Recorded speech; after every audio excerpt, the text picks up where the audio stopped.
కొత్తగా కొలువుదీరిన ఎన్డీఏ ప్రభుత్వ సమావేశాలకు లోక్సభ స్పీకర్ అధ్యక్షత వహించాల్సి ఉంటుంది. తొలిసారిగా లోక్సభ స్పీకర్ పదవికి ఎన్నిక జరగనుంది. ఈ క్రమంలోనే స్పీకర్ ఎన్నికకు రంగం సిద్ధమైంది. BJP MP Om Birla NDA తరపున నామినేషన్లు దాఖలు చేశారు. అయితే ప్రతిపక్ష ఇండియా కూటమి తమ అభ్యర్థిగా కేరళలోని మావేలిక్కర ఎంపీ సురేష్ బరిలోకి దింపింది.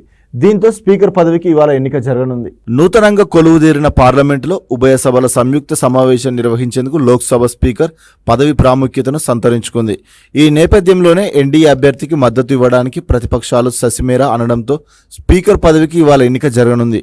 కాగా రెండు ప్రధాన పార్టీలు బీజేపీ, కాంగ్రెస్లు ఇవాళ 11 గంటల తర్వాత ఎంపీలంతా లోక్సభలో హాజరు కావాలని తమ ఎంపీలకు విప్ జారీ చేశాయి.